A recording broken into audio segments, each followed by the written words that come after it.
Hello, എല്ലാവരും ഒത്തിരി സന്തോഷത്തോടെ ആയിരിക്കുന്നല്ലോ. ഇന്ന് ഞാൻ ഒത്തിരി സന്തോഷത്തോടുകൂടിയാണ് നിങ്ങളുടെ അടുക്കൽ വന്നിരിക്കുന്നത്.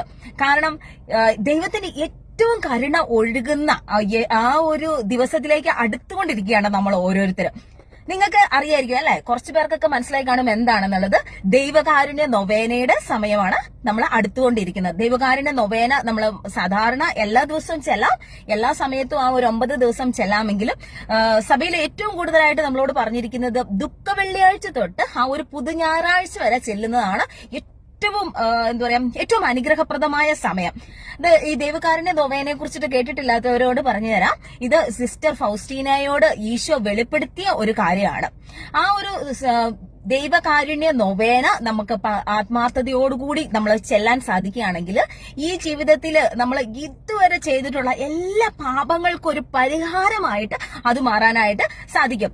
സിസ്റ്റർ ഫൗസ്റ്റീനയോട് ഈശോ പറഞ്ഞിങ്ങനെയാണ്, എത്ര വലിയ കഠിന പാപി ആയിക്കോട്ടെ, അവൻ എത്ര കഠിന പാപിയാലും എന്തുമാത്രം പാപങ്ങൾ ചെയ്താലും, അതായത് ഈ ലോകത്തിന്റെ എല്ലാ മണൽത്തരികളുടെ അത്രമാത്രം പാപങ്ങൾ ചെയ്ത ഒരു വ്യക്തിയാണെങ്കിൽ പോലും ഈ കരുണയുടെ സമയത്ത് നൊവേന ചൊല്ലി അവന് പ്രാർത്ഥിച്ചു കഴിഞ്ഞിട്ടുണ്ടെങ്കിൽ ദൈവത്തിന്റെ വലിയ കരുണ അവന് കിട്ടുകയും അവനൊരു വിശുദ്ധനായി മാറാനൊക്കെ ആയിട്ടുള്ള ആ ഒരു വിശുദ്ധിയിലേക്ക് നയിക്കുകയും ചെയ്യുമെന്നാണ്. അത്രമാത്രം ദൈവത്തിന്റെ വലിയ കരുണ ഒഴുകുന്ന ദിവസത്തിന്റെ അടുക്കലേക്കാണ് നമ്മൾ ഓരോരുത്തരും കടന്നു വരുന്നത്. അപ്പൊ അതിനായിട്ട് ചെയ്യേണ്ട ഒരു ചെറിയ കാര്യങ്ങൾ മാത്രമേ ഈശോ പറഞ്ഞുള്ളൂ. വലിയ നമുക്ക് എടുത്താൽ പറ്റാത്ത കാര്യങ്ങളൊന്നും ഈശോ നമ്മളോട് ആവശ്യപ്പെട്ടിട്ടില്ല.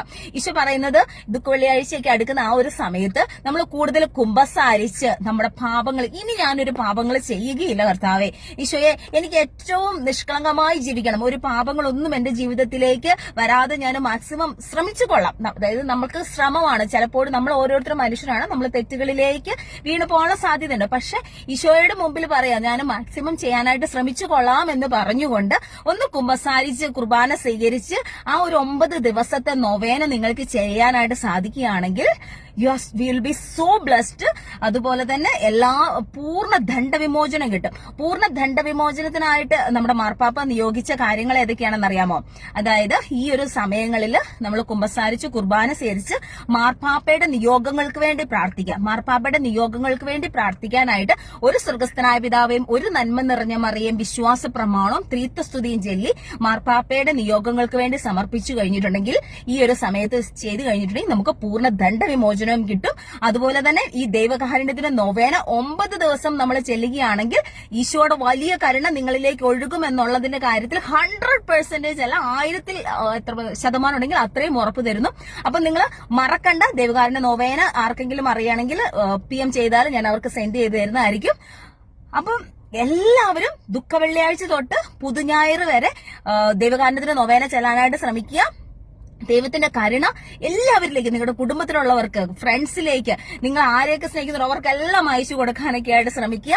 എല്ലാവരും ഒത്തിരി അനുഗ്രഹിക്കപ്പെട്ടു ഈ ലോകം മുഴുവൻ ഈശോയെ സ്നേഹിക്കുന്ന വ്യക്തികളായിട്ട്, ഈശോയുടെ വലിയ കരുണ കിട്ടുന്ന വ്യക്തികളായിട്ട് മാറട്ടെ. ആ ഒരു പുതു ഞായറാഴ്ച എന്നുള്ളൊരു ദിവസം, അത് ഏപ്രിൽ 12 എന്നുള്ള ദിവസം ഏറ്റവും വലിയൊരു കരുണ നമ്മുടെ എല്ലാ വേണ്ടപ്പെട്ടവരിലേക്കും ലോകം മുഴുവനിലേക്കും ഒഴുകാനൊക്കെ ആയിട്ട് നമുക്ക് പ്രാർത്ഥിക്കാം.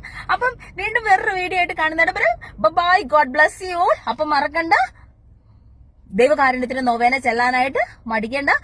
അതിന്റെ നൊവേന ഇംഗ്ലീഷിലോ മലയാളത്തിലോ ആവശ്യമുണ്ടെങ്കിൽ PM ചെയ്യുക, ഞാൻ അയച്ചു തരുന്നതായിരിക്കും. ദൈവം ഒത്തിരി എല്ലാവരും സമൃദ്ധമായിരിക്കട്ടെ. Thank you, God bless you all.